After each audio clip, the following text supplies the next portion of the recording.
Kristen Ortodoks itu mengikuti yang untuk penutup kepala itu dari awal ya sampai sekarang gitu. Itu Kristen Ortodoks sama Katolik ya. Katolik juga sama, menutupi kepalanya gitu. Ini perintah ini berlaku untuk semua Kristen atau tertentu?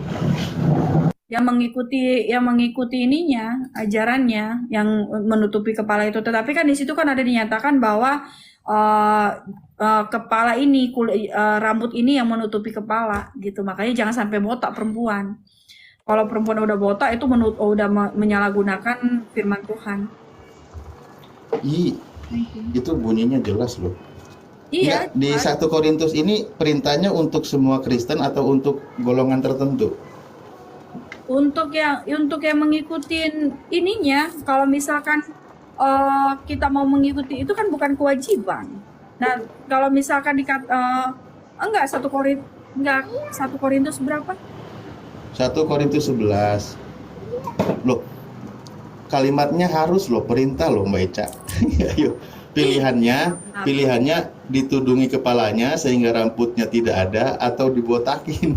Kalau memang itu dibotakin penghinaan maka harus disuruh pakai kerudung. Kalau misalnya nutupin kepala itu pakai rambut, makanya pakai. Kok nutupin kepala pakai rambut sih? Iya. 1 Korintus 11 tiap-tiap laki-laki yang yang mana nih? 1 Korintus 11 ayat Coba 6. Ayat 6 ya. 1 Korintus 11 ayat 6. Sebab tiap laki-laki yang berdoa atau bernubuat dengan kepala yang bertudung menghina kepalanya, tetapi tiap-tiap perempuan yang berdoa atau bernubuat dengan kepala yang tidak bertudung menghina. Nah, di sini kan tetapi tiap-tiap perempuan yang berdoa. Nah, di sini jelas sekali. Tetapi tiap-tiap perempuan yang berdoa atau bernubuat dengan kepala yang tidak bertudung. Nah, kalau misalkan di sini ini ibaratkan biarawati, misalkan suster. Suster itu kan dia ibaratkan penginjil ya. Dia itu pengikut Tuhan Yesus ya, bagian dari firman Tuhan gitu, penginjil ya. Nah, dia wajib untuk menutup kepalanya karena dia kan mengikuti perintah Tuhan gitu. Maksudnya di sini kan tetapi tiap-tiap perempuan yang berdoa atau bernubuat dengan kepala yang tidak bertudung. Nah, kalau di Katolik itu kita pakai mantili itu menutupi kepalanya. Jadi kalau kita ada doa rosario, doa ini kita dulu waktu saya Katolik seperti itu. Jadi kita hanya menutupi kepala kita pada saat berdoa gitu. Menghina kepalanya sebab ia sama dengan perempuan yang dicukur rambutnya. Nah, kalau kita bukan kayak dikatakan harus tiap hari pakai jilbab gitu, tetapi pada saat kita memberitakan firman Tuhan, pada saat kita berdoa, pada saat kita itu kita diwajibkan untuk menutupi kepala gitu. Tetapi kalau untuk hari-hari ya tidak ada dikatakan seperti itu gitu. Nah, berarti itu tidak kewajiban pada kehidupan sehari-hari. Nah, menghina sebab ia sama dengan perempuan yang dicukur rambutnya. Sebab jika perempuan tidak mau menudungi kepalanya, maka haruslah ia juga menggunting rambutnya. Tetapi jika bagi perempuan adalah penghinaan bahwa rambutnya digunting atau dicukur, maka haruslah ia menudungi kepalanya. Nah, di sini ayatnya sudah tertulis. Tetapi tiap-tiap perempuan yang berdoa atau bernubuat. Nah, berdoa dan bernubuat. Tapi kalau hari-hari, kalau misalkan nih, aku nih memang penginjil nih, aku seorang aku nggak apa-apa untuk menutupi kepala aku. Tapi Mbak Eca kalau doa di sini suka pakai kerudung nggak? Tetapi kan aku bukan yang dikatakan di situ, enggak lah, nggak bisa. Penegasannya di ayat 10 Mbak Eca. Penegasan lagi Di ayat 10. Ya, di ayat 10-nya lanjutnya itu. Baik. Sebab itu perempuan harus memakai tanda wibawa di kepalanya oleh karena para malaikat. Iya, karena kan di situ dikatakan Tetapi tiap-tiap perempuan yang berdoa dan bernubuat. Nah, di sini dia jelaskan lagi. Nah, sebab itu perempuan harus memakai tanda wibawa. Nah, pada saat kita memakai penutup kepala, pada saat kita berdoa dan bernubuat, kita ini menandakan kewibawaan kita, memakai tanda wibawa di kepala oleh karena para malaikat. Seperti itu. Bukan pada hari-hari kita pakai tudung kepala, bukan begitu. Iya, makanya kalau orang muslim kan tiap hari gak boleh nutupin apa segala macam. Nah, kalau kita tidak. Iya, kalau di kita tidak. Kalau kita pada saat kita bernubuat dan berdoa, kita memakai tudung kepala gitu. Ya, silakan Pak Torosoki, selamat sore. Silakan menjelaskan tentang pertanyaan Ustaz. Ya, shalom, assalamualaikum, shalom alaikum ya semuanya teman-teman yang 160 penonton. Sebenarnya Pak Ustadz Alif ini nggak mengerti kitab seseorang. Kenapa saya katakan? Karena teman-teman hanya dia mengutip ya satu ayat. Nah, sebenarnya apa yang dijelaskan saudari saya Ica memang ada benarnya dan saya tinggal menambahkan ya. Sebenarnya di situ harus dibaca dan dipahami konteksnya itu mulai dari 1 Korintus 11 ayat 2 sampai 16 teman-teman. Nah, di situ sebenarnya dijelaskan kebebasan. Ya, wanita dijajah pria sejak dulu. Ya, syair lagu ini menggambarkan bahwa perempuan hidup dalam bayang-bayang kekuasaan laki-laki. Ya, baik budaya yang berlaku dalam masyarakat Yahudi maupun masyarakat di Korintus. Nah, status perempuan sangat direndahkan dalam masyarakat Yahudi pada masa itu. Hanya laki-laki yang diperkenankan memimpin doa dalam sinagoge, ya. Sedangkan di Korintus teman-teman, ya di masyarakat Korintus, khususnya dalam penyembahan kepada Dewi Kesuburan di kuil-kuil penyembahan, para perempuan dijadikan ya pelacur bakti untuk menarik orang kepada penyembahan berhala. Dalam tradisi orang Yahudi pun perempuan tidak memiliki hak dan kebebasan yang sama dengan laki-laki. Namun dalam perikop ini Paulus memberikan kebebasan kepada perempuan di dalam gereja. Hal ini tampak dari diperbolehkannya mereka melayani berdoa, bukan hanya laki-laki. Ya, perempuan boleh ya berdoa dan bernubuat dalam gereja. Namun di samping kebebasan itu, teman-teman, Paulus memberikan persyaratan, yaitu bahwa dalam kebebasan untuk melayani, perempuan harus menggunakan tudung pada masa itu, yaitu tadi ayat yang ke-7. Mengapa? Ya, pertama, rambut perempuan menjadi pusat dari nafsu laki-laki pada dunia kuno, yang Mediterania. Ya, bagi mereka yang sudah menikah, jika tidak menundungi kepalanya itu menandakan ketidaksetiaannya kepada suaminya dan sedang mencari laki-laki yang lain.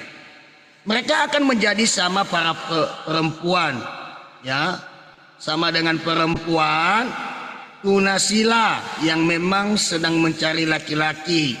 Kedua, dalam dunia Yunani dan Yahudi, suami adalah kepala dari istri. Ya, mungkin nanti baca ayat 3-nya dan ayat 8-nya. Ya, saya menjelaskan secara alkitabiah. Sehingga saudaraku, ketika istri tidak menundungi kepalanya, ia menghina suaminya. Itulah sebabnya Paulus menginginkan suatu perbedaan yang sangat hakiki bagi perempuan yang melayani, yaitu bahwa dia adalah perempuan yang setia terhadap suami dan menghormati suaminya. Nah, di sini pengajaran Paulus mengingatkan kita bahwa kebebasan ya yang Allah berikan kepada kita untuk melayani haruslah digunakan untuk menyinarkan kemuliaan kepala, yaitu Allah. Saya tidak mengatakan Allah, tapi di sini Allah karena beda Allah dengan Allah. Ya, mungkin Ustadz Alif kamu memahami, makanya jangan kutip-kutip satu ayat. Banyak sekali ya di dalam ayat itu bagaimana penjelasannya. Ya, tadi hanya saja menambahkan apa yang disampaikan Ica. Dan begitu juga kalau suster itu memang pakai kerudung nggak jadi masalah. Artinya kerudung itu bukan dari Islam. Sebelum Islam ada, sudah ada perempuan yang pakai kerudung. Ya gitu. Oke, jadi di sini di pengecualiannya khusus ketika konteksnya hanya berdoa dan bernubuat gitu ya. Tadi kan Bapak sudah mendengarkan atau sudah mute tadi Pak, tidak mendengarkan apa yang saya sampaikan. Iya, kesimpulannya kan itu perintah berkerudung itu konteksnya hanya ketika dia berdoa dan bernubuat. Benar nggak sih Pak? Udah kan saya jelaskan tadi Pak. Iya, kesimpulan dari Pak Toro yang sampaikan itu kesimpulannya itu benar atau salah? Kalau salah ya tinggal disampaikan aja Pak. Waduh, kok Bapak nggak belum mendengarkan tadi penjelasan saya secara mendetail? Emangnya Bapak mau nanya lagi? Atau saya mau jelaskan lagi sama Bapak? Bukan menjelaskan lagi, kesimpulannya. Ya udah saya simpulkan, ini kesimpulannya tadi Bapak yang baik. Pengajaran Paulus mengingatkan Anda, jangan Anda lah, saya atau teman-teman pengikut Kristus, ya kita yang mengingatkan kita bahwa kebebasan yang Allah berikan kepada kita untuk melayani haruslah digunakan untuk menyinarkan kemuliaan kepala kita. Siapa kepala kita? Yaitu Allah. Bukan kerudung. Nah, mungkin Bapak Ustadz paham, Pak Ustadz. Nah, yang saya tegaskan tadi Pak Ustadz, kerudung itu bukan dari Islam adanya, udah ada dari sebelum Islam. Makanya jangan heran di situ. Kalau kamu mau silakan, kalau tidak nggak apa-apa. Makanya Pak Ustadz jangan copot-copot supaya Pak Ustadz mengerti kerudung itu, jilbab itu bukan berasal dari Arab. Iya, jadi yang pakai kerudung itu kan di situ diperintah Pak. Saya nggak kemana-mana sih. Kan di situ konteksnya diperintahkan. Di dalam makanya tadi Bapak jangan hanya membaca ayat 1 ayat yang ke apanya tadi ke-16-nya atau 11 ya. Bapak baca menyeluruh mulai dari ayat 2 atau gini Pak Toro 16. Gini ya. Gini Pak Toro, menurut Mbak Ica bahwa perintah menggunakan kerudung itu konteksnya ketika berdoa dan bernubuat. Menurut Pak Toro itu sepakat benar atau salah? Apa yang dia sampaikan tadi itu benar kan, saya sudah menjelaskan tadi. Makanya kan saya sekarang saya terangkan bahwa saya bilang kesimpulannya itu yang saya terangkan jilbab itu Ustadz, jilbab itu bukan berasal dari Muslim, Islam. Nah, berarti Islam itu mengambil ya perbandingan, perumpamaan, contoh dari sono pakai jilbab itu. Kan dari buat sendiri dari Arab gitu Pak Ustaz. Ya, di Islam kan ada perintahnya. Ya, jadi jelas juga. Iya, perintahnya kan dicopot dari sana, kan diambil dari tadi ya, itu kan Pak. Baguslah kalau gitu malah. Artinya memang. Makanya bukan jangan mengklaim dari diri Anda sendiri, dari agama Anda. Nah, merujuk kepada Ishak dan Ribka, bagaimana dia bertelekung atau berkerudung. Artinya itu sudah berjalan dari dulu. Iya, tapi yang copot-copot itu saya tidak tahu dari mana siapa yang copot-copot. Seandainya sama, ya dari Allah itu atau Allah itu sama dengan yang diimani oleh Abraham, Ishak dan Yakub. Tentu sebenarnya Pak Alif ini bisa bersahadat di dalam nama Elohim, Yahweh. Tapi masalahnya tidak. Itu yang lucu. Ngambil setengah, yang lain tidak. Tuh loh. ngambil Hanya- semangat. Saya berpegangnya landasannya itu jadi Al-Quran sebagai Iya, muslim. saya juga menjawab sesuai dengan Alkitab ya. Itu. Ah, Kalau mengutip para nabi, Al-Quran pun menjelaskan kisah para nabi.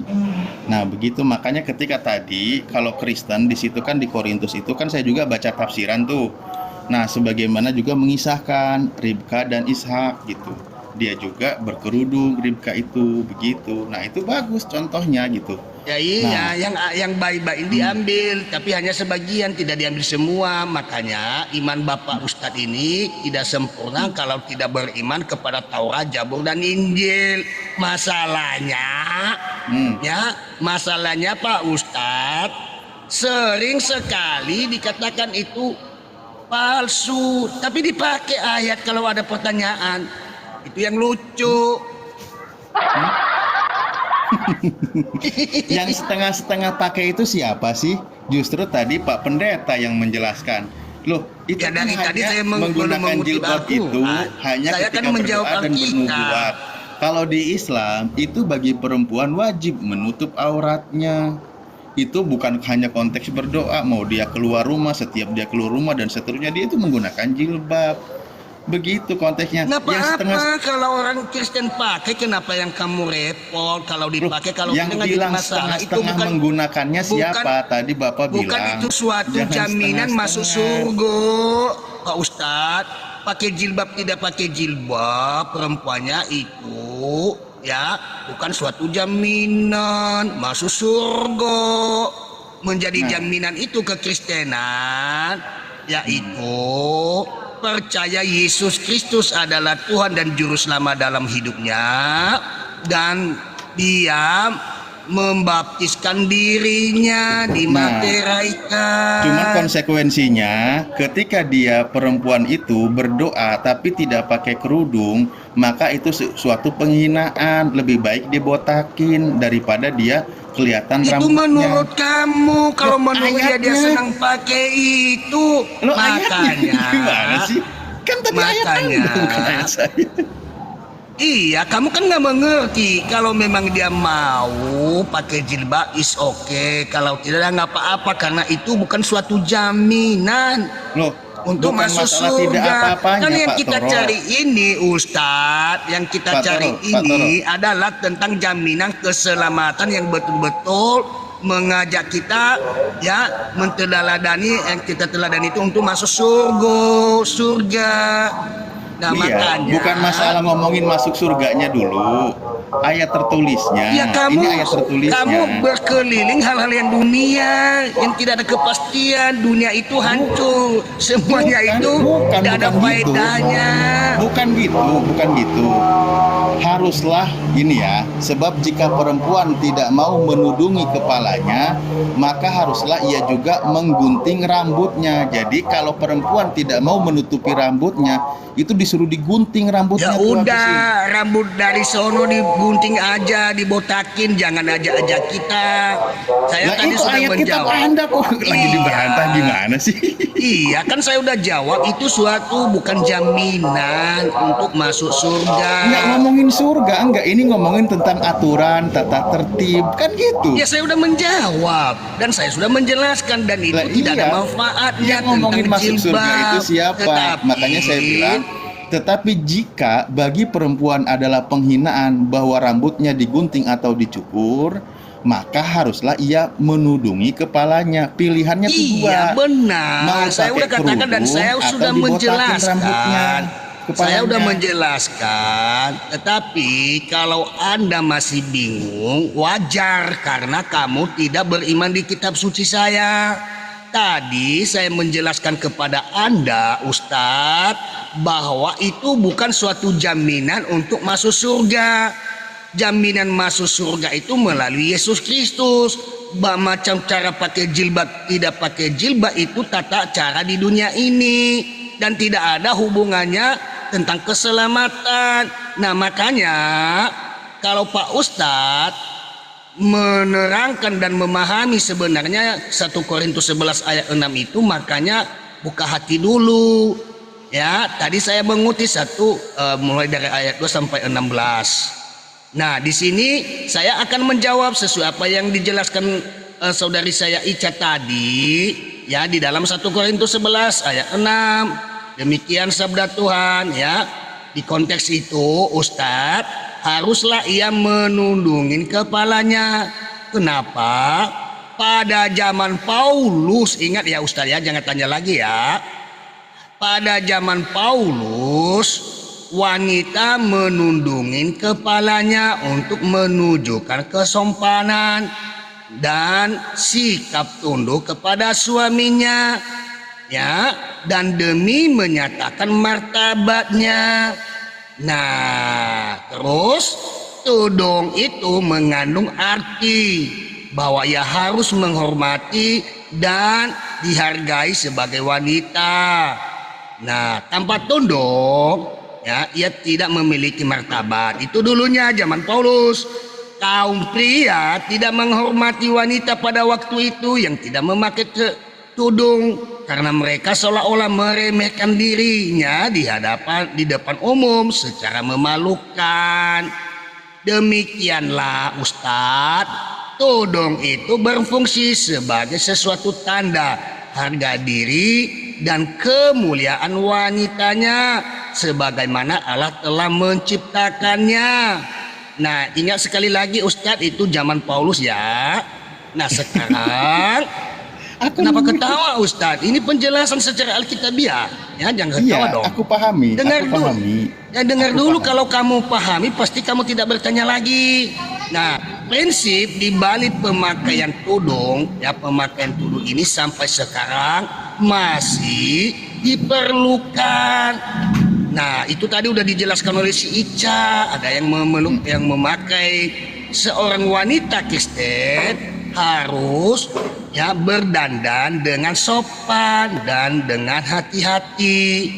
Menggunakan pakaian, diam dulu, menggunakan pakaian yang pantas. Apakah menurut kamu apakah menurut kamu orang Kristen itu, perempuan Kristen itu tidak memakai pakaian tidak pantas? Nah, sekarang, ya, sehingga ia dapat pergi kemana saja dengan aman dan hormat. Ketika seorang wanita berdandan dengan sopan dan dan pantas bagi kemuliaan Allah, dia mempertinggi tingkat martabat dan kelayakannya sendiri yang telah dikaruniakan oleh Allah. Nah, setahu saya orang Kristen itu, perempuan itu sopan berdandan walaupun tidak pakai jilbab, ya. Nah, ini masalahnya sama kamu apa? Bukan iman kamu juga. Udah sih, sono urus sono umatmu. Pak Toro ini lucu juga sih Pak Toro. Apanya lucu? Anda yang lucu mengutip, ya, memperdebatkan kitab suci orang yang tidak kamu imani. Atau saya mau tanya sama Anda, Pak Toro. Enggak, kita balik. Saya udah menjelaskan. Atau saya bertanya sama Anda. Sabar Pak Toro, yang Bapak jelaskan itu bukan ayat ini, tapi pembelaan tidak pakai kerudung. Saya sudah menjelaskan di 1 Korintus 11 ayat 6 yang kamu kutip tadi dari sebelumnya, sebelum Ica saya tadi di bawah, dan ya, saya menjelaskan di situ diperintahkan menggunakan kerudung, bener ya? Itu penjelasannya Ustadz. Ya, sekarang saya mau bertanya dong.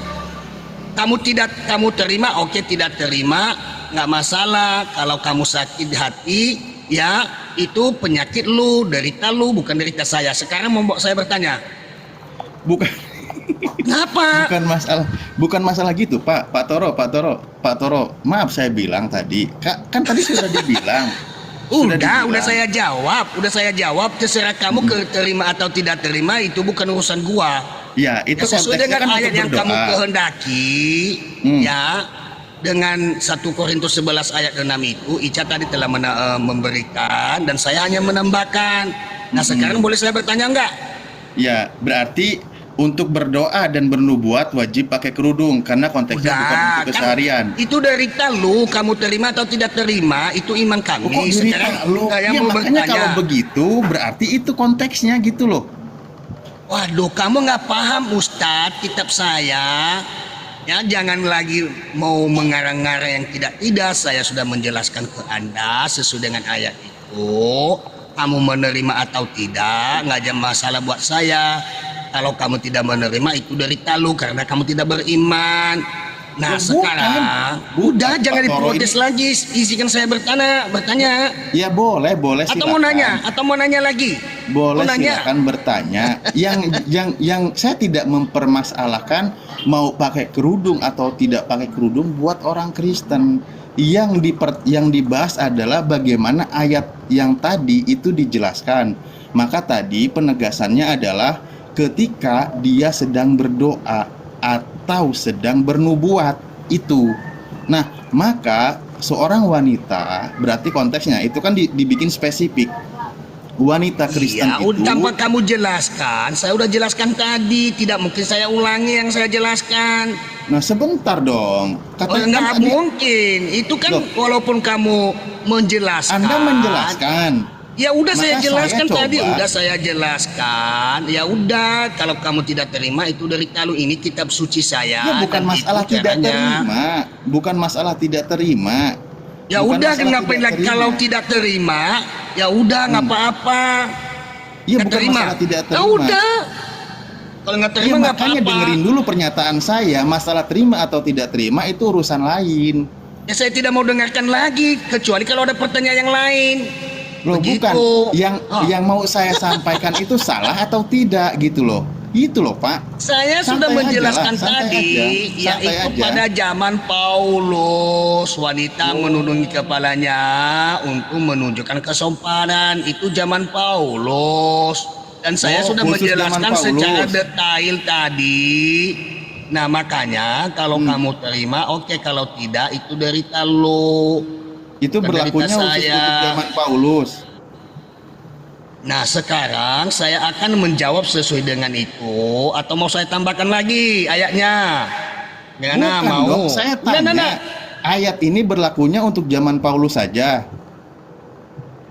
Bagi yang mau melakukan itu zaman Paulus, sekarang kalau memang dia senang pakai jilbab, silakan dia pakai jilbab. Kalau tidak juga tidak jadi masalah, karena itu bukan suatu kejaminan masuk surga, Pak.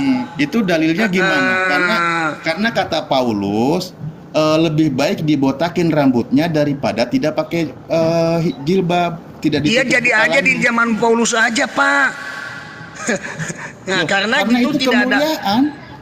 Iya, apakah kami tidak memuliakan Tuhan? Tadi saya sudah menjelaskan sama Bapak itu untuk kehormatan bagi Allah. Ya.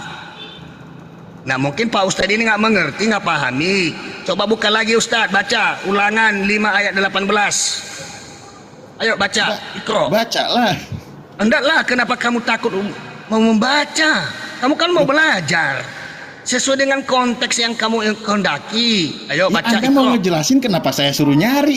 Gimana sih? Udah baca, kamu kan mau belajar. Guru menerangkan, ya murid membuka ayat, dia membaca. Silakan baca dulu Ulangan 5 ayat 18. Oke, kalau gitu saya tanya Jangan nih. tanya lagi. Loh, daripada saya nyuruh nyari ayat, Udah, dengerin. buka Di mana Ustadz. dalilnya Ya, Ulangan. ayat itu Ya, berlaku hanya untuk zaman Paulus? dalilnya Ustadz, buka dulu Ulangan 5 ayat 18. Ayo, Ya Ikro. bacakanlah.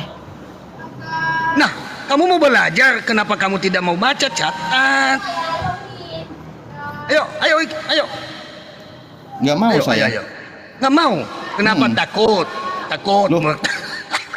Ya Anda kan mau berdalil, ya bukakan dalilnya. Biar aman sentosa yuk. Saya nggak lama Ica, saya berangkat pelayanan, udah siap-siap juga.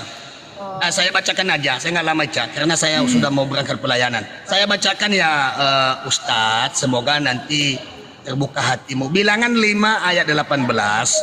Apabila imam sudah menghadapkan perempuan itu kepada Tuhan, haruslah ia menguraikan rambut perempuan itu lalu meletakkan korban peringatan. Pahami ya dengan jelas, yakni korban sajian, ya, cemburuan ke atas telapak tangan perempuan itu. Sedang di tangan imam haruslah ada air pahit yang mendatangkan kutuk. Nah, baca lagi ya. Satu dalil lagi, Ulangan 22 ayat 5, Ustaz. Ya. Enggak, ini konteksnya apa ini? Ini Ya, konteksnya apa konteks ini? dengan pertanyaan Anda di dalam 1 Korintus. Enggak, bilangan 5:18 ini 11. kasusnya apa ini? Ya, tentang kerudung tadi bagaimana? Astaga naga. Nih saya baca tafsirannya ya, saya baca ya. Dengerin Dengar Pak. dulu, bukan Ya, dengar tafsiran yang dulu. saya baca, Ustaz. Jikalau Ini seorang suami mencurigai istrinya telah berbuat zina, namun Ustaz, kekurangan bukti, bukan maka tafsiran suami yang dapat saya bacakan, yang saya memperhadapkan jelaskan istrinya kepada sesuai dengan Tuhan konteks supaya menentukan apakah Alkitabnya. ia bersalah atau tidak bersalah. Peraturan ini melindungi wanita itu dari tuduhan palsu dan juga menyediakan cara untuk menentukan kesalahannya apabila perlu. Jikalau ia bersalah, ia akan menjadi sakit sebagai akibat hukuman Allah. Ini apa ini? Tuduhan istrinya curiga berzina Dari ini. tadi sudah saya jelaskan ke Anda, kamu tidak paham. Terus saya Ya, jelaskan apa jadi nanti saya maksudnya? serahkan sama Malifurus. Saya berangkat pelayanan 1 ayat lagi, ya sesuai dengan 1 Korintus. Ya tadi 11 ayat 6. Tadi udah saya bacakan satu lagi ayatnya. Ulangan 22 ayat 5. Ya. Demikian firman Tuhan. Maksud dan tujuan tadi di sana 1 Korintus 11 ayat 6. Seorang perempuan janganlah memakai pakaian laki-laki dan seorang laki-laki janganlah mengenakan pakaian perempuan. Sebab setiap orang yang melakukan hal ini adalah kekejian bagi Tuhan Allahmu. Semoga kamu mengerti dan memahami, terjawab semuanya. Dan saya turun juga, saya akan pergi pelayanan. Selamat sore Pak Mozart Alifuru. Shalom alaikum. Lanjutkan, Tuhan Yesus memberkati. Ya, selamat sore Pak. Selamat sore. Ini orang dari tadi orang ngikutin yang dibaca, kenapa sih saya yang disalah-salahin? Pak Pendeta ini lucu kali. Orang kalimat bunyinya begitu. Bahas Malah apa dibawa. Pak Ustadz? Hah? Bahas apa nih Pak Ustadz? Ya, sebenarnya tadinya awalnya nggak ada topik, cuman mengenai masalah membahas tadi itu berkerudung. Nah, kebetulan dibahaslah kan Mbak Eca pernah berkerudung dan tidak berkerudung. Nah, perintah menggunakan kerudung itu ada di 1 Korintus 8 ayat 6 gitu. Tapi tadi dijelaskan penekanannya itu hanya konteksnya ketika berdoa dan bernubuat gitu. Nah, kalau gitu berarti orang-orang Kristen ketika berdoa wajib menggunakan penutup kepala atau berkerudung. Nah, tapi Pak Toro bilang itu konteksnya berlakunya zaman Paulus. Nah, ini lebih repot lagi. Itu tafsiran dari mana saya tanya? Masa saya suruh jadi murid yang tidak sesuai dengan ayat tertulis, gimana sih? Ya kalau misalnya Pak bahas yang di Korintus pada waktu itu, artinya begini Pak Alif Ustadz. Jadi kan memang Yahudi berkerudung itu kan sebelum juga Tuhan inkarnasi jadi manusia. Nah, dan memang kita tidak pernah melihat perkataan Yesus bahwa disuruh harus berkerudung, gitu kan? Itu dalam konteks karena begini, Yesus kan berkata dengan jelas bahwa surga itu bukan tentang apa yang kita pakai atau apa yang tentang kita makan. Surga itu murni kasih karunia Tuhan. Nah, tetapi soal berkerudung yang memang sudah menjadi budaya di sana pada waktu zaman yang Paulus yang Pak bahas di Korintus itu kan itu ada masa-masa penyembahan berhala di situ. Kalau Pak Ustadz baca dari ayat-ayat sebelumnya. Nah, dan perempuan-perempuan di situ kan mereka yang menyembah berhala itu mereka suka mencukur botak rambut mereka. Jadi Paulus kan datang untuk menobatkan mereka. Lalu Paulus bilang, mendingan kalian memakai kerudung gitu. Itu kan sudah sering kita bahas dulu waktu di roomnya kami Kana kan sering kita bahas. Karena memang yang awalnya pakai kerudung ini kan kami Kana. Ya itu Pak. Jadi intinya begini Pak Ustadz. Jadi memang Yesus tegaskan memang dengan jelas bahwa surga di dalam kekristenan itu bukan tentang apa yang kita pakai atau apa yang kita makan. Nah, Yesus kan juga ada pernah berkata bahwa bukan apa yang masuk ke dalam mulut yang menajiskan dirimu. Karena yang masuk ke dalam mulut hanya dibuang ke jamban. Tetapi apa yang keluar dari mulutmu yang menajiskan kamu, karena yang keluar dari mulut itu berasal dari hati. Jadi kalau misalnya kita mengatakan kata kasar kepada orang, berarti hati kita memang sedang membenci orang itu. Ya, jadi ini sebenarnya juga bukan hal yang... Jadi kerudung itu sebenarnya dalam kekristenan Pak Ustadz, mau pakai ya terserah, mau tidak pakai juga ya terserah. Jadi gereja memang dia tidak merujuk kerudung itu sebagai suatu sakramen kudus atau keharusan. Nah, Loh, merujuk itu kepada kalimatnya harus loh masalahnya, bro. iya di Korintus itu kan sudah saya katakan di Korintus itu waktu itu Pak kan penyembahan berhala. Paulus datangkan untuk membuat mereka bertobat dan perempuan-perempuan yang menyembah berhala di situ kan mereka mencukur rambut mereka sampai botak.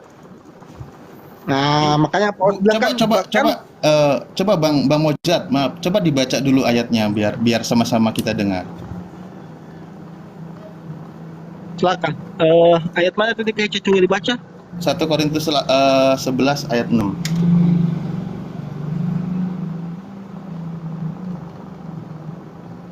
Satu Korintus 11 ayat 6. Kak Ica lagi nih ya. Kenapa? Gak apa-apa. Saya bacakan di ke 1 Ya, coba dibaca. Korintus 11 kan? 1 Korintus 11. Betul? Iya, betul. Ayat 6. Mm-mm. Sebab jika perempuan tidak mau menudungi kepalanya, maka haruslah ia juga menggunting rambutnya. Tetapi jika bagi perempuan adalah penghinaan bahwa rambutnya digunting atau dicukur, maka haruslah ia menudungi kepalanya. Tetapi di sini kan ada di atas ya, di ayat 5-nya tertulis, tetapi tiap-tiap perempuan yang berdoa atau bernubuat dengan kepala yang tidak bertudung menghina kepalanya. Di sini kan tetapi tiap-tiap perempuan yang berdoa atau bernubuat.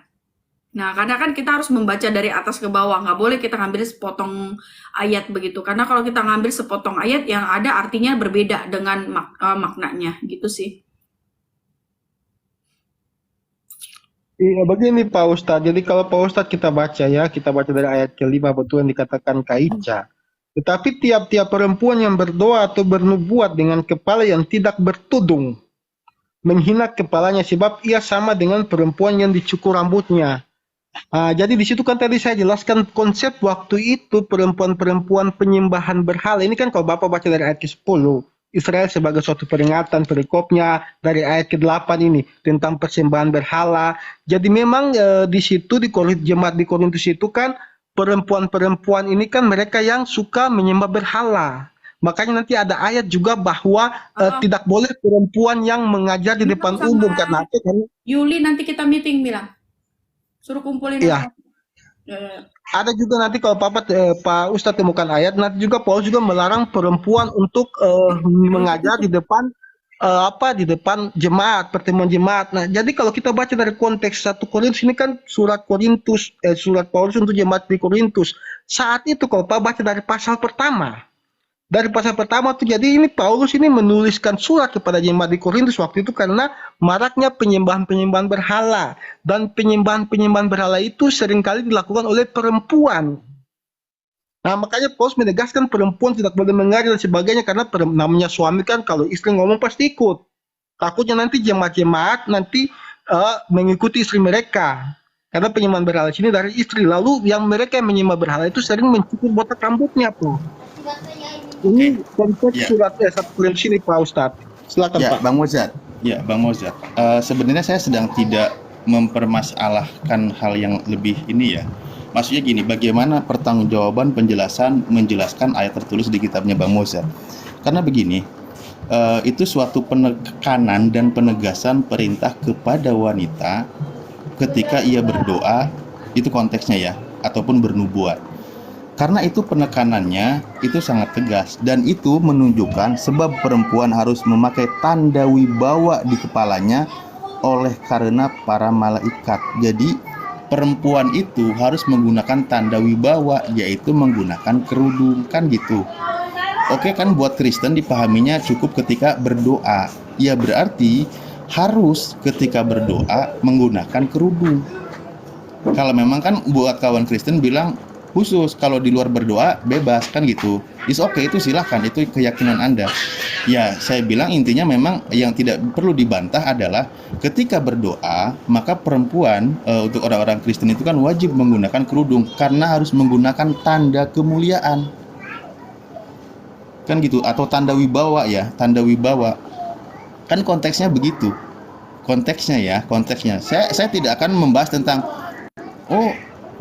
itu orang-orang Kristen nanti gini-gini nggak pakai kerudung. Wah, itu udah lain lagi lah. Oke, saya tidak akan membahas itu. Ini tentang bagaimana pengajaran gitu loh.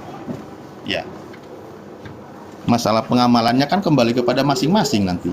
Intinya keharusan itu kalau dia tidak mau pakai kerudung, konsekuensinya rambutnya harus dicukur. Konsekuensinya menurut pengajaran Paulus. Ketika dia tidak pakai kerudung, konsekuensinya harus dicukur. Kalau memang rambut wanita itu adalah suatu kemuliaan, maka perintahnya harus menggunakan tudung. Itu loh. Itu sangat jelas dan lugas karena wibawa wanita, kemuliaan itu harus dijaga di ayat 11-nya. Pak Ustadz, udah Pak. Jadi begini Pak, itu tanda wibawa untuk membedakan mana wanita yang percaya Kristus, mana wanita penyembah berhala yang mencukur-cukur rambut mereka Pak. Jadi memang di situ kan Paulus membawa pemisahan untuk bisa menandai kalau kita baca Pak. Kalau Bapak baca dari ayat sebelumnya, ini kan pasal 11 Pak baca. Jadi surat Paulus ini kan terus. Makanya saya bilang kita harus paham itu baca dari konteks pasal pertama. Kita lompat ke pasal 10 aja, ke pasal 10 ayat 27 sebelum ke pasal 11. Kalau kamu diundang makan oleh seorang yang tidak percaya dan undangan itu kamu terima, makanlah apa saja yang dihidangkan kepadamu tanpa mengadakan pemeriksaan karena keberatan-keberatan hati nurani. Tetapi kalau seorang berkata kepadamu itu persembahan berhala, janganlah engkau memakannya oleh karena dia mengatakan hal itu kepadamu dan karena keberatan-keberatan hati nurani. Nah, yang aku maksudkan dengan keberatan-keberatan bukanlah keberatan-keberatan hati nuranimu sendiri, tetapi keberatan hati nurani orang lain itu. Mungkin ada orang yang berkata, jadi begini, ini Paulus sedang memisahkan jemaat itu dia harus bisa ada identitas jemaatnya Kristus yang bisa dibedakan dengan jemaat-jemaat penyembah berhala itu, Pak. Nah, kalau saya katakan bahwa di Korintus ini kan waktu itu Pak, konteksnya yang Paulus menulis surat ini, itu kan jemaat Kristen sudah masuk. Tetapi ada juga penyesatan yang menyembah pagan-pagan Yunani. Dewa apa tuh? Saya lupa nanti ada ayatnya. Dewa apa yang perempuan itu namanya tuh Pak. Jadi di situ kan memang perempuan-perempuan ini mereka mencukur rambut mereka. Jadi Paulus ini dia mau melakukan pemisahan-pemisahan supaya kalau sama-sama mereka berdoa, mereka bisa membedakan, oh ini jemaat yang Kristus, oh ini bukan jemaat Kristus, untuk membedakan karena mereka sudah saling membaur. Penyembah berhala dengan penyembah Kristus itu saling berbaur. Bahkan Pak istri-istri orang Kristen pun itu telah menyembah berhala. Makanya nanti juga kita temukan ayat Paulus melarang untuk wanita berbicara atau mengajar di depan pertemuan. Jadi untuk memisahkan Pak. Bang, coba fokuslah Bang. Pertama ya, ini pertama 1 Korintus 11. Nggak apa-apa ya, ini penekanan aja. 1 Korintus 11 dari satu aja Paulus sudah bilang, jadilah pengikutku sama seperti aku juga menjadi pengikut Yesus. Baru ada sebuah perikop. Perikopnya apa? Hiasan kepala wanita. Di situ ditegaskan, penegasannya jelas bahwa ketika wanita Kristen berdoa, jadi konteksnya ketika dia berdoa, perintahnya menggunakan tutup kepala atau menggunakan kerudung. Berarti konteksnya ketika dia berdoa di tempat ibadahnya dong, nggak mungkin di tempat dewa-dewa lain, kan gitu. Pasti di tempat ibadahnya. Nah, ini penekanan perintahnya harus. Kalau dia tidak pakai kerudung, konsekuensinya rambutnya harus dicukur, kan gitu sebenarnya. Saya nggak melintir loh, saya di sini nggak melintir, serius. Kalau dia ketika berdoa tidak pakai kerudung, maka konsekuensinya rambutnya harus dicukur. Nah, kata Paulus, kalau memang tidak mau dicukur karena dianggap menghina, karena wanita itu harus berambut sebagai mahkota katanya, ya maka harus pakai tutup kepala. Itu cuman itu aja penekanannya. Saya sih nggak mau kemana-mana. Itu sangat jelas kok. Iya begini Pak Ustadz. Jadi kan Pak Ustadz hanya merujuk kepada pasal 11. Ya udah saya ke pasal 11 saja deh. Jadi kalau ini kan Pak Ustadz kan baca dari ayatnya yang ke-11 gitu kan, ayatnya dari, kalau coba Pak Ustadz turun sampai ayatnya ke-15. Paulus mengatakan begini di akhir suratnya. Tetapi bahwa adalah kehormatan bagi perempuan jika ia berambut panjang, sebab rambut diberikan kepada perempuan untuk menjadi penudung. Jelas bahwa rambut itu adalah tudung yang sebenarnya. Nah, ayat ke-16, tetapi jika ada orang yang mau membantah, kami maupun jemaat-jemaat Allah tidak mempunyai kebiasaan yang demikian. Jadi memang ada kebiasaan mencukur rambut itu, Pak. Itu harus Bapak baca dari pasal pertama. Kenapa sampai Paulus menulis surat ini? Jadi Paulus menulis surat ini, Pak, ada alasannya. Nah, jadi memang sudah jelas pada ayat ke-15, tetapi bahwa adalah kehormatan bagi perempuan jika ia berambut panjang, sebab rambut diberikan kepada perempuan untuk menjadi penudung. Cuma Nah, untuk iya, penyembah penudung kepala. Penudung Iya, kepala begitu, agar Pak. tidak botak, kemuliaan Bang. Tetapi Iya. konteksnya kalau berdoa itu harus menggunakan tutup kepala atau berkerudung. Coba ayat 13-nya Pak. baca. Iya, begini. Coba Pak dari Ustadz. 13-nya baca. Iya, Pak Ustadz kan hanya baca 1 Korintus 11 ayat 13. Makanya tadi saya katakan ini kita lihat konteksnya. Ini kan ada maksud Paulus menulis surat, Pak. Paulus itu kan tidak ujuk-ujuk tulis surat ke jemaat di Korintus. Ada 2 kali suratnya di jemaat Korintus. Ada juga 2 Korintus. Ya, jadi ada maksud kenapa dia menulis surat itu, Pak Ustadz. Pak Ustadz kan hanya berfokus kepada 1 Korintus 11 ayat 13. Di situ aja Pak Ustadz berfokus di situ. Bukan, tadi Tapi itu Pak ayat Ustadz, 6. Tadi itu Iya, ayat ayat 6. Ayat 6, ya ayat 6. Tetapi Pak Ini sampai Ustadz kan sampai ini. Sampai setelah Paulus menjelaskan, sampai dia seolah-olah bertanya penegasan nih. Kalimatnya begini. Pertimbangkanlah sendiri, patutkah perempuan berdoa kepada Allah dengan kepala yang tidak bertudung? Dia bertanya. Ini penekanan karena sebelumnya berarti karena sebelumnya suatu perintah maka ini dipahami ini tidak patut. Gitu loh. Ini udah jelas kok bunyinya. ya saya paham karena Pak Ustadz hanya berfokus ke situ. Pak Ustadz kan tidak tahu maksud kenapa Paulus menulis surat ini.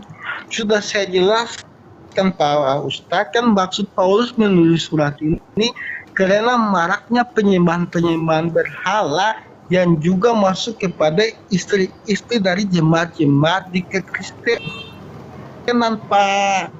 Makanya Paulus ini kan ayat 16, tetapi jika ada orang yang mau membantah kami maupun jemaat-jemaat Allah tidak mempunyai kebiasaan yang demikian. Jadi sudah saya katakan memang tidak ada kebiasaan mencukur rambut itu. Makanya Paulus mengatakan daripada yang sudah mencukur rambut itu untuk membedakan harus bertudung.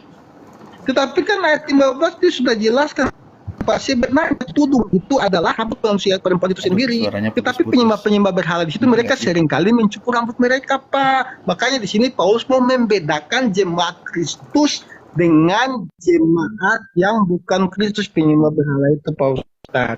Ya, siap. Nah, Pak, di sini ada ini Bang Alif. Tanyakan kepada Ustadz Alif. Kenapa alasan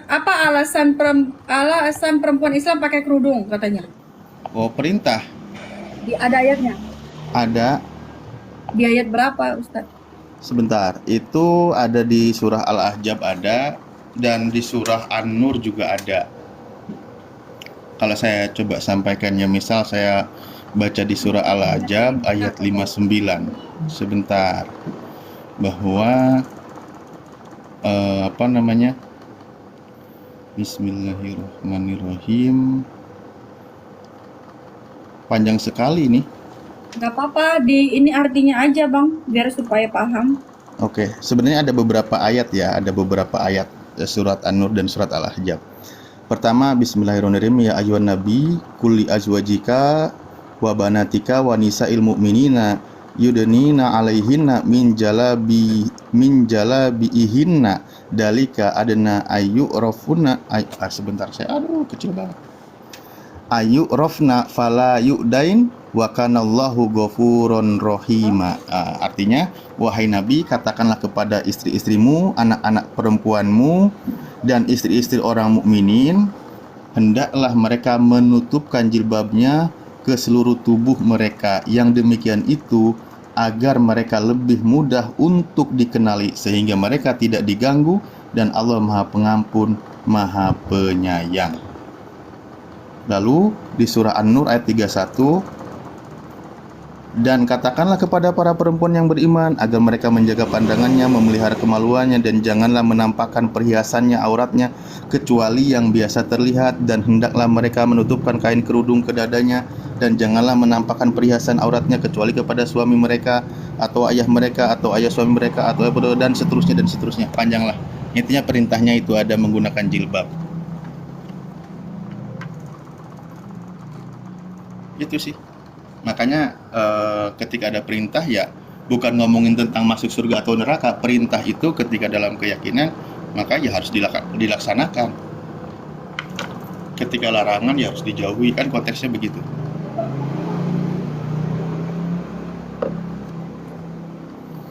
Hampir sama dengan Bible, tapi lebih detail.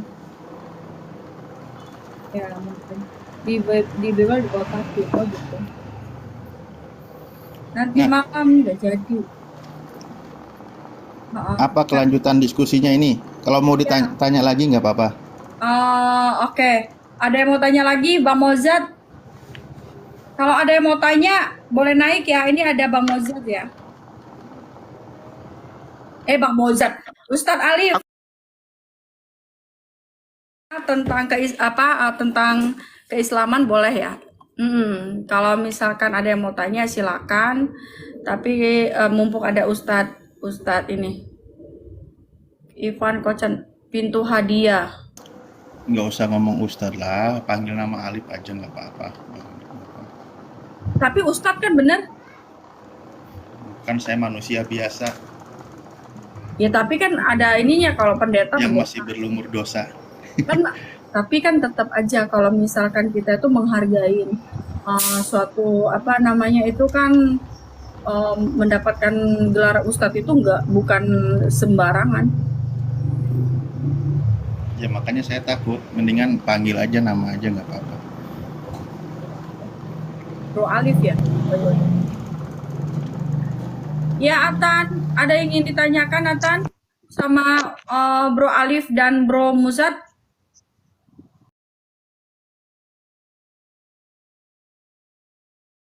Oh nggak ada. Nanti berisi. Ngaco si Atan nih. Umat. Astagfirullah. Udah, Bang Mojat udah standby belum? Ya kita buka. Karena gini. Kita buka tema ya. Karena gini ya, saya coba membuka satu narasi dulu ya. Karena begini, ketika membahas tentang ketuhanan di Islam,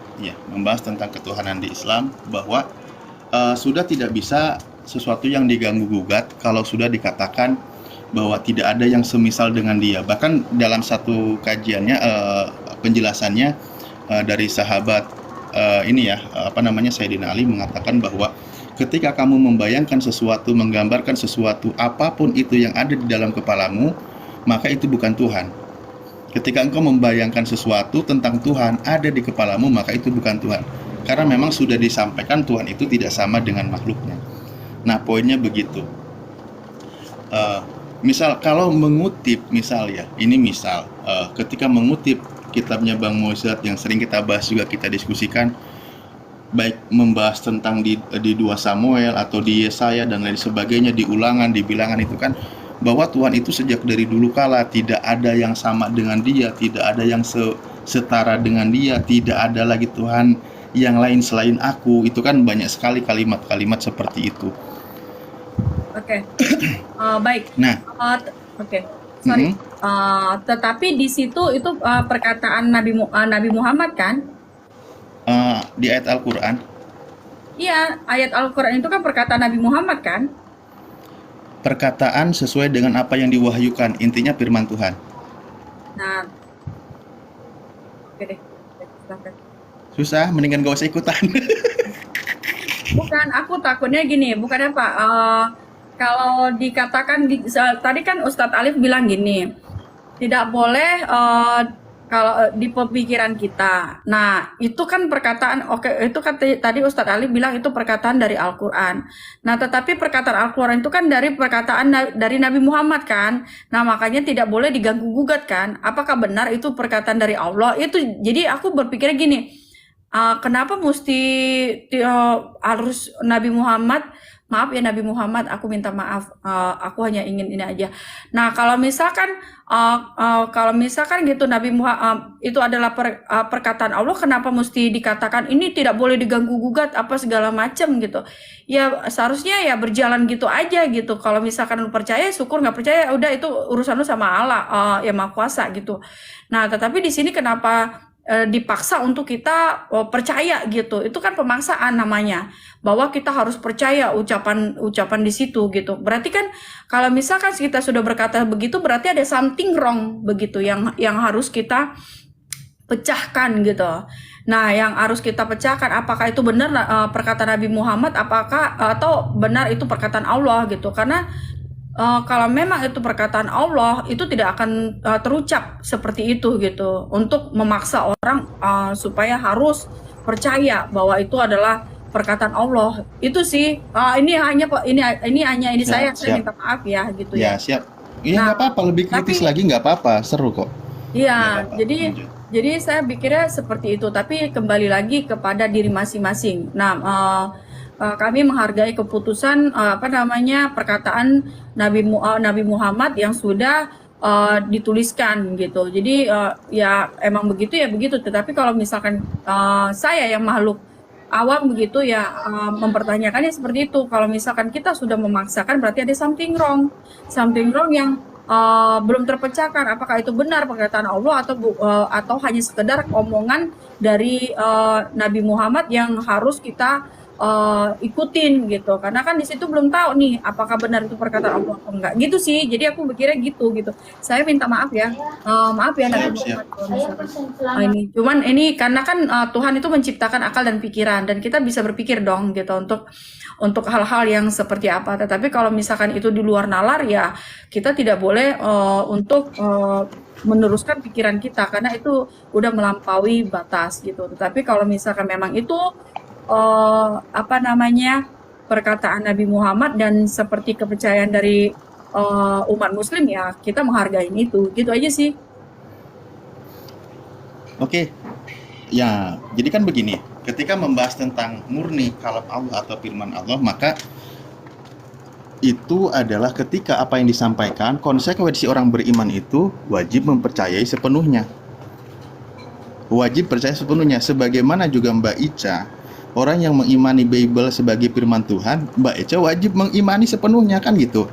Nah, Iya. ini komparasi dari masalah wajib dulu ya. Penekanan itu harus percaya. Nah, ketika Tuhan mengenalkan tentang dirinya, tentang diri Tuhan itu sendiri, maka Tuhan menyampaikan sesuai dengan apa yang disampaikan oleh Tuhan itu sendiri. Nah, di dalam Al-Quran sudah dikatakan bahwa Allah berfirman gitu kan, tidak ada sesuatu pun yang setara atau yang semisal atau yang seumpama dengan dia.